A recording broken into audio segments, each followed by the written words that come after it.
অবশ্যই মনে করেন রাতের বেলা ঘুমাতে গেলে অবশ্যই তাকে মিস করি।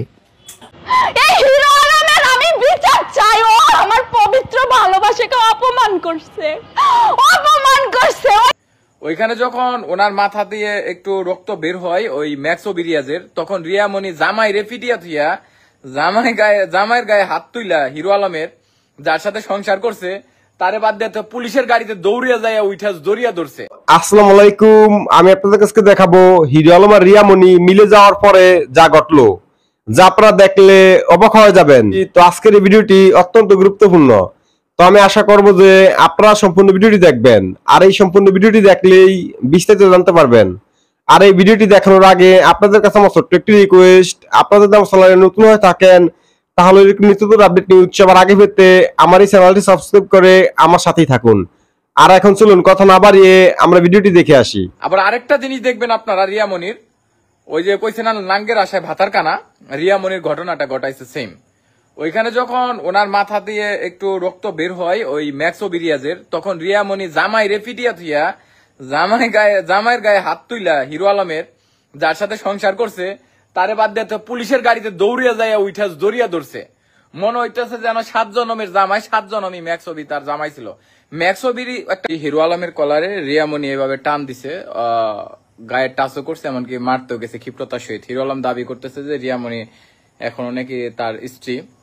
এখন হিরো আলম আর রিয়ামণির প্রারম্ভিক ঘটনাটা আপনারা হয়তো অনেকেই শুনেছেন, কিন্তু কেউ বিশ্বাস করেন নাই, আবার ভাবছেন এটা হয়তো নাটক, আজির এক একজন এক এক কথা। আমি সেই সত্যটা বলতেছি। হিরো আলম রিয়ামণিকে তৈরি করতে পারবে, অসংখ্য রিয়ামণি তৈরি হবে হিরো আলমের হাতে। কিন্তু এই রিয়ামণি তৈরি হওয়ার পর যখন দেখছে হিরো আলম ছোট্ট একটা পিচ্ছি মানুষ, শরীরে কাকের সমান মাংস নাই, এই রিয়ামণির কি বলে এই পোলা দিয়ে আমার হইব না, ম্যাক্সোবিরিয়াজ দেখতে শুনতে গঠন ভালো, ওই ডালে বাসা বাঁধছে। এখানে হিরো আলম যে তথ্যটা পেয়েছে, অবাধে বাসায় যাওয়া আসা থাকা, তো একটা ছেলেকে বিয়ে করে নেই সে এখনো, এইভাবে তো থাকতে পারে না। আর ওইখানে দেখেছেন যে এলাকাবাসী যে একটা অবস্থান নিয়েছিল, এখানে এই রিয়ামণি নামের মেয়েটারই দোষ। যেমন হিরো আলম কিন্তু রিয়ামণিকে ভালোবাসে বিদায় সে তার বাসায় ওই রকম অবস্থায় গিয়ে তাকে ধরছে। যদি ভালো না বাসতো তাহলে ওইভাবে বাসায় যাইতো না, ওইভাবে ধরতো না। এটা আলোচনায় আসার জন্য নয়। আলোচনায় কি আসবে? এমনি যার ভিডিও প্রতিদিন লাখ লাখ মানুষ দেখে, তার আলোচনার কোনো প্রয়োজন নাই। হিরো আলম বলেছে রিয়ামণি বাহারে যাইতো, রেগুলারলি ড্রিঙ্ক করতো, তারপরেও কিন্তু সংসার করেছে। একটা মেয়ে যখনই কোনো ছেলেকে আপনার উতলাইতে থাকে, প্রশ্রয় দিতে থাকে, তখন ওই ছেলেও সুযোগ নেওয়ার চেষ্টা করে। যদি রিয়ামণি সুযোগ না দিত, এই হিরো আলমের বউ এই রিয়ামণি রে কোনো দিন এই বাংলাদেশে ম্যাক্সোবিরিয়াজের সাহস হইতো না যে তার কাছে নিয়ে নাচানাচি করবার। একটা মেয়ে ডিভোর্স হয় নাই 15 দিন, ছাড়াছাড়ি হয় 15 দিন, বিরু হয় নাই 15 দিন, সে তার বাবা মারা যাওয়ার পর হিরো আলমের ড্যান্স শুরু করছে আপনার পূর্বাচলে, নাচি ঘুরাঘুরি, ই বাসায় হি বাসায় এনে। ডান্স পার্টনার তো ডান্সের জায়গা থাকবে, তোমার রুমে কেন, তোমার ঘরে কেন, তোমার বেডরুমে খাটের উপর তোমরা দুইজনে কেন? আমি যা দেখলাম। আর রিয়ামণি আমাকে ধাক্কায় কিন্তু তাদের বাসা সিঁড়ি থেকে নামে নিয়ে আসতেছিল, এবং সে আমার গলা চেপে ধরেছিল। যখন তোর মার দেয়, যখন গণধোলায় কি দৌড়ে দেবে, গাড়ির উপর লাভ পরে ওটা বুকে ধরে ধরলো। মনে হয় স্বামী, আমি না, স্বামী হলে তার হইবই। দেখছেন তো আপনার ভিডিওটি, এটাই বোঝা যায় তাদের মধ্যে পরকীয় সম্পর্ক আছে কিনা। আপনারা দেখেছেন সব ভিডিওতে। আমাকে গলা চেপে ধরে সে আমাকে মারধর করে, যখন তার ড্যান্স পার্টনারকে পুলিশ ধরে লে যায়। আর পরকীয়া আমি যেরকম হাতে নাতে ধরে দেখলাম, রিয়ামণি বলেন তো একটা হাতে নাতে কোনো মেয়ের সাথে প্রমাণ দিতে পারে কি এটা আমাকে কোনো জায়গার থেকে? তাকে এলাকার লোক গণধোলাই দেয়, সেটা আমি হিরো আলম ছিলাম কিনা, তারা যে গণধোলাই খেয়েছে। আর কেন গণধোলাই খেয়েছে? তাদেরকে বাসার ভেতর হাতে নাতে ধরা হয়েছে, তারা বাসায় ছিল। আর আসলে আমার পিছনে যে আজকে মামলা করেছে রিয়ামণি, যে মামলাটা সম্পূর্ণ মিথ্যে বানোয়ার। কারণ মামলা থাকে সবসময় সাক্ষী প্রমাণ। সে বলেছে আমি নাকি অভিকে মারধর করেছি, ওর ডান্স পার্টনারকে। তা আমার কথা, আপনি ভিডিও ফুটেতে কালকে আপনারা দেখবেন, যখন আপনারা গতকাল এত সন্ধ্যা তুমি একটা ভিডিও দেখছেন। আসলে যে পরকীয়ার কথা বলছে, আমি দিনকে আজকে তাদের মানে অডিও কিছু ফুটেজ তারা পরকীয়া করছে, আমি আপনাদের দেখাতে পারবো। এবং তারা যে মনে করে আমার নামে যে অভিযোগ করেছে যে হিরো আলম এবং হলে যে আমাদেরকে তার বাসায় আসতে বলেছে মীমাংসা করার জন্য। আমার কথা, আমি যদি তাদেরকে মীমাংসা করার জন্য আসতে বলি, তাহলে আমরা অফিসে রাখবো, অফিসের থেকে বাসাল 5 ফিট লাগে। তা রিয়ামণি ওক ডাকলো, তা আমাকে কত জানালো না যে তার সবাই ভেজাল লাগলে আপনি হ্যাঁ অফিসে মীমাংসা করে দিই। আচ্ছা সেও ডাকলো না, অভি বললো না, বলছে অভি কি বলছে আলমগীর ভাই ডাকছে, আমি তো ডেকে থাকি। আপনারা ওই ভিডিও ওরকে যে স্ক্রিনশটটা আছে, শটটা আপনারা ভালো করে দেখবেন মেসেজে। আমি তাকে ডাকছি, সে আমার কোনো উত্তর দিছে কিনা। সে বলেছে হ্যাঁ সময় হলে দেখা হবে, সময় হলে দেখা দিতে বলবেন আপনারা। তাহলে বলবেন আমি পরকে করি, পরকে আমি না, পরকে রিয়া করে। আমি আপনাদেরকে হাতে নাতে এবং ভিডিও ফুটেজ অডিও ফুটেজ সহ করে আপনাকে তুলে দিতে পারবো। আমি পরকে না, রিয়ামণি করে। সে বলে তার ডান্স পার্টনার গেল। তারপরে তোমরা রাতের বেলা রাত 2টে নেয় 3টে নেয় তোমার বাসায় সে যায় কেন ভাই? বাড়ি থেকে ডাইরেক্ট তোমরা বাসায় নিয়ে যাও তারে। আমার কথা তো মিথ্যা হয়, ওই বাসার সম্পূর্ণ মনে করেন কি করবেন, সিসিটিভির ফুটেজ ওই বাসা থেকে আপনি সংগ্রহ করবেন। ওই ছেলে মাঝে মাঝে তার বাসায় রাত্রে আসে কিনা, এবার তার বাসায় অন্য কোনো লোক রাতের বেলা আসা যাওয়া করে কিনা, যে আমার কথা যে বলতেছে না, তার পরে কি আপনারা বুঝতে পারবেন। এবং তারা কি কি করছে সম্পূর্ণ আমি তুলে দিতে পারবো। তাকে আমার নামে একটা এরকম তুলে ধরতে বলবেন। আমার বিরুদ্ধে রিয়ামণি কি বলছে, 12 লাখ টাকা একটা মামলা করেছে। কি মামলা? যৌতুক মামলা। আচ্ছা দেনমোহরে মামলা করছে। আচ্ছা দেনমোহরে যদি মামলা করে থাকে, রিয়ামণি কালকে লাইভে আসে কিন্তু এখনো বলে তার সাথে আমার এখন সারা হয়নি, সারা এখনো হয়নি, হতে পারে আসতে গেল। আজকে আপনাদের সাথে লাইভ করে দেখলাম, একটা কথা বললো যে হিরো আলম তো অন্য কাউকে বিয়ে করতে চায়, সে পরে কে না করে বিয়ে করুক, সে আমাকে তালাক দিয়ে সে বিয়ে করুক। সে আজকে বলে কথা বলে কেন যে সে আবার তালাক চাই কেন? তালাক চাই আমাকে অন্য ধরে বিয়ে করতে বলে কেন? তা তুমি আমাকে তালাক চাই বিয়ে করতে বললো, আবার তুমি তোমার হলে যে ডান্স পার্টনারে তুমি হলে যে অকর্ম করবা, আবার 12 লাখ টাকা মামলাও দেবা। সম্পূর্ণ মিথ্যে।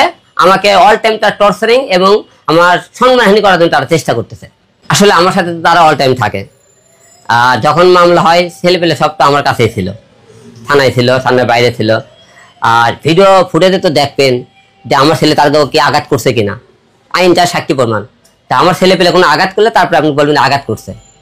আঘাত করছে জনগণ, এলে পেতরি মার দিছে গণধোলায়। বিয়ে করলে তো এখানে তো খারাপ কিছু নেই, তাই না? বিয়ে তো একটা হালাল জিনিস, বিয়ে করবো সেটা একটা বিষয়। আর অবৈধ একটা বিষয়, সেটা হচ্ছে আমার বাড়িতে গিয়ে আমি কোনো মাতলামি করেছি, কোথাও আমি খেয়েছি, দেশে তো আইন রয়েছে, তাই না? আমাদের দেশে তো লিভ টুগেদারের কোনো অপশন নেই আমি মনে করি। তাহলে এটা তো ভিত্তিহীন, তাই না? জাস্ট কো-আর্টিস্ট, আমরা একসাথে কাজ করছি, এর বাইরে কোনো সম্পর্ক নেই আমাদের। এখন একটা বিষয় দেখেন, যেখানে রিয়াজে আমি কাজ করেছি, তারপরে কিন্তু তারা সংবাদ সম্মেলনে এসে হিরো আলম এবং ইতি চৌধুরী বলেছে তারা একটা ভুল করেছে, কিন্তু আমরা সেই ভুলটা করব না। কিন্তু আপনারা বিগত দিনে দেখছেন যে তাদের চলাফেরা কেমন, দেখতেই তো পাচ্ছেন তারা কি করছে। তারা কিন্তু বিয়ের ঘোষণা পর্যন্ত দিয়ে ফেলেছিল, আপনারা শুনেছেন কিনা জানি না। হিরো আলম কিন্তু বিয়ের ঘোষণা দিয়েছে যে আমি ইতি চৌধুরীকে বিয়ে করব। সে দেশে আসলে আমরা সবাই তো আইন মেনে চলি, তাই না? আইন মেনে সে যদি বিয়ে করে, আমাকে তালাক দিয়ে সে বিয়ে করতে পারে, কোনো সমস্যা নেই, সে বিয়ে করবে, আমার কোনো সমস্যা নেই। কিন্তু সে আমাকে এই মিথ্যা অপবাদ কেন দিচ্ছে? এইসব আসলে একটা কথা কি, এক একটা বিষয় না ঘটে যায় মানুষের সাথে। দেখেন আমরা কিন্তু এখন কাজের ইন্টেনশনে আছি। এখন মানুষ যদি বারবার বলে যে এরা কাজ করছে না, এরা অন্য কাজ করছে, তখন কিন্তু মানুষের একটা রাগও হয়ে যায় যে মানুষ কেন অপবাদ দিচ্ছে। না, সেই ক্ষেত্রে যদি হয় যে আমরা যদি বিয়ে করি সেটা তো অবশ্যই জানতে পারবে মানুষ, হয়তো একদিন পর বা একদিন আগে। আপনাদেরকে নিয়ে, আপনার বোনকে নিয়ে কিন্তু প্রশ্ন করছে যে বারে গিয়ে নাচ করেন বা বারে গিয়ে বিভিন্ন, আসলে এই অভিযোগগুলো আসলে এটা বিষয়ে আপনি কি বলতে? ভিত্তিহীন এইসব অভিযোগ, একদমই ভিত্তিহীন। আচ্ছা আপনারা কি বারের কোনো আজ পর্যন্ত কোনো প্রমাণ পেয়েছেন? কোনো প্রমাণ কি পেয়েছেন? আমার বোন একজন সিঙ্গার, সে হচ্ছে বড় বড় গান, সে ভালো ভালো গান করেছে, সে প্লেব্যাক করেছে, তার অসংখ্য গান রয়েছে ইউটিউবে, মায়ামণি দিয়ে সার্চ করলে আপনারা অসংখ্য গান পাবেন। সে একজন ভালো সিঙ্গার। আমি তো বলবো দেশের জনগণ আমার প্রতি বিরক্ত, তাদের দোষ নেই, আমি জনগণের উপরে দোষ দিব না, কারণ তাদেরকে ভুল বোঝানো হচ্ছে, মানে আমাকে ভুল বোঝানো হচ্ছে। সেটা ভুল বোঝাচ্ছে হিরো আলম, বিকজ সে আমার হাজবেন্ড ছিল বা আছে। সে যদি আমাকে এখন বাজে মেয়ে বলে, তাহলে তো সবাই বাজে মেয়েই বলবে আমাকে, তাই না? আমার সম্মানটা তো সম্পূর্ণই তার কাছে। একটা বিষয় কি, আমাদের এই যে শ্রদ্ধেয় হুমায়ুন আহমেদ স্যার, একটা বিষয় দেখবেন, সে কিন্তু তার এক্স ওয়াইফকে নিয়ে কখনোই বাজে কথা বলেনি, কিন্তু হিরো আলম বলছে, সে কিন্তু শুরু করছে। সে সেই কিন্তু শুরু করেছিল যে আমার বাজে কথা নিয়ে। আমি কিন্তু তার বাজে কথা নিয়ে সামনে আসিনি, সেই কিন্তু আমার নামে বদনাম দিয়েছে। এই যে ব্যক্তিগত আক্রোশ থেকে বললামই তো, সে এর মধ্যে দূরত্বটা শুরু হয়েছে কিন্তু হিরো আলমের হচ্ছে বাবা অসুস্থ এবং সে কিন্তু পরকীয়া করেছে, এটা কিন্তু সত্যি ছিল। সে পরকীয়া করেছে, যার কারণে আমার সাথে তার দ্বন্দ্ব শুরু হয়েছিল। সামনে আমি যখন হসপিটালে যেতে পারিনি, সেখানে কিন্তু তার পরকীয়া নারী ছিল। এখন পর্যন্ত কয়টা বিয়ে হয়েছে? আমি হচ্ছে 3 নম্বর, তারপরে এখন হয়তো 4 নম্বর চলে আসছে। এই হিরো আলমের আমি বিচার চাই। ও আমার পবিত্র ভালোবাসাকে অপমান করছে, অপমান করছে। ওই রিয়ামনির পরিবারকে আপনি মসজিদে উঠান, তারা বলবে যে সত্যিকারে যদি কেউ আলমকে ভালোবাসে সেটা মিথিলা, সেটা মিথিলা।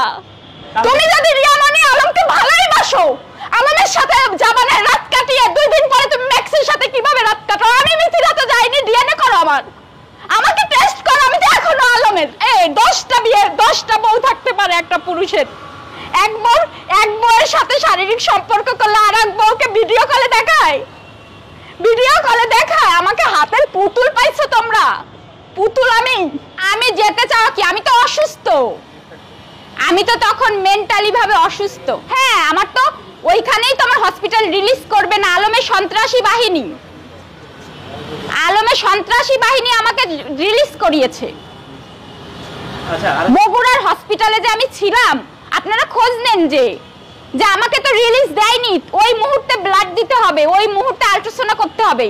ও আলমের সন্ত্রাসী বাহিনী জোর, ওইটাও নিউজ হয়েছে তো, যে মিথিলাকে জোর জবরদস্তি রিলিজ করিয়ে ওই যে নিয়ে চলে যাওয়া হয়েছে। সেখানে আমাকে ঢাকায় নিয়ে এসে, আমাকে আগে হসপিটালে না নিয়ে আমাকে নিয়ে সাংবাদিক সম্মেলন করে আমাকে আজকে সবার সামনে নিয়ে এসে তোমরা ভালো সাজার চেষ্টা করেছো। আমি তো সত্যি মুখ খুলি নাই। আপনারা কথা শুনে আমার চেহারা দেখে এখনো কি আমি সুস্থ? তারা প্রতিনিয়ত আমাকে কষ্ট দিয়ে আরো অসুস্থ। আমাকে জানেন, আমি মাঝে স্ট্যাটাস দিয়ে আপনারা কতটা নিকৃষ্ট আলম আর রিয়া। আজকে আপনাদের এই কথাটা আমি বলি যে আমি ওরে বোনের মতো ভালোবেসেছি, আর ও আমার সাথে কি করছে জানেন? আলমের অফিসে যে তারা শারীরিক সম্পর্ক করছে, আমাকে ভিডিও কল দিচ্ছে। সেই দিন আমি কি করছি? আমি একটা স্ট্যাটাস দিয়েছি আজকে। কতটা খারাপ মানুষ হলে এই কাজ করতে পারে? আমাকে তো ওর সাথে রেখে প্রতিনিয়ত আমাকে কষ্ট দিছে। কারণ আলমের আর আমার সম্পর্কটা খুব মিষ্টি সম্পর্ক ছিল, যেটা ওদের ভিতর ছিল না কোনোদিন। 10টা বিয়ে 10টা বউ থাকতে পারে একটা পুরুষের। এক বউয়ের সাথে শারীরিক সম্পর্ক করলে আর এক বউকে ভিডিও কলে দেখায়, আমাকে হাতের পুতুল পাইছো তোমরা, পুতুল আমি। আর সারা জীবন থাকবো আলমের। তুমি কিসের ভালোবাসো? আমাকে কি বলে জানেন? শোন, তোর বিয়ে দেবো 15 দিনে, তুই আলমরে একদিন পাবি, তারপরে 1 সপ্তাহ। কি তুমি কে আমার বিয়ে দেওয়ার? আমার স্বামী আমার কাছে 6 মাস পর আসবে না বছর পর আসবে, সেটা আমার আর আমার হাজবেন্ডের ব্যাপার। তুমি কে রিয়ামনি বলা? তুমি কি এখনো পর্যন্ত আলমের আছো নাকি? তুমি আমার সামনে অনৈতিক কাজ করেছো। সেটা কি করেছে? আর আপনাকে কি আমাকে বলে, তুই কিভাবে বলে রিয়ামনি আমাকে যে 15 দিনে তোদের আমি বিয়ে দিয়ে দেবো? আমার মামলা কোর্টে, তুই কে আমার বিয়ে দেওয়ার? তুই আমার বিয়ে দেওয়ার কে? আর আলম এখন আমাকে আবার পেপারসে বিয়ে করতে যাচ্ছে কেন? আমার ডিএনএ যখন হয়েছে হসপিটালে, এটা একটা অপমান না একটা মেয়ের? হ্যাঁ, একটা ডিএনএ টেস্ট বোঝেন কতটা অপমানের। আমার প্রত্যেক, তোমরা এখন মামলা দাও, এখন মিলে যাও।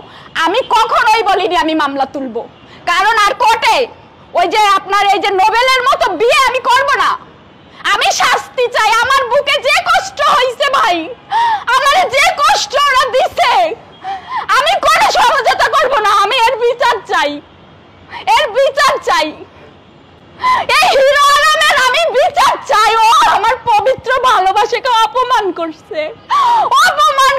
ওই রিয়ামনির পরিবারকে আপনি মসজিদে উঠান, তারা বলবে যে সত্যিকারে যদি কেউ আলমকে ভালোবাসে সেটা মিথিলা। আচ্ছা, আপনি ওরা এক জায়গায় বসে যে সময় নষ্টামিটা করে, কিভাবে আমাকে ভিডিও কলে রাখে বলেন? কিভাবে রাখে? কতটা খারাপ মানুষ হলে পারে বোঝেন? আমরা কোন যুগে আছি? যখন একজন বিবাহিত স্ত্রীকে তাদের এই আমি কোনো মিথ্যা মামলা দেইনি, আমি তো কোর্টে বলিনি যে হুজুর দিয়ে আমাদের বিয়ে হয়নি আলমের আমার, আমি কোনো মিথ্যা কথা বলিনি। প্রমাণগুলি আছে কিসের প্রমাণ? বিয়ে করার প্রমাণ? না, আমাদের তো হুজুর দিয়ে মৌলবি দিয়ে বিয়ে। আমি কখন করছি? সে আমাকে পেপারস দিয়ে বিয়ে করতে রাজি না। তো সে আমার বাচ্চা মেরে ফেলছে, তার বড় মেয়ের সিগনেচার। আমার তো বগুড়ায় হয়েছে ডিএনসি, ঢাকায় বা অন্য কোথাও না। তো আমি আশা করছি যে আপনারা সম্পূর্ণ ভিডিওটি দেখেছেন। তো আপনাদের যদি এই বিষয়টি নিয়ে কোনো মতামত থাকে আমাকে অবশ্যই কমেন্টে জানাবেন। আর আপনারা যদি আমার চ্যানেলে নতুন হয়ে থাকেন তাহলে আমার এই চ্যানেলটি সাবস্ক্রাইব করে আমার সাথেই থাকুন। তো দেখা হচ্ছে পরবর্তী ভিডিওতে। সে পর্যন্ত সবাই ভালো থাকবেন, সুস্থ থাকবেন। আল্লাহ হাফেজ।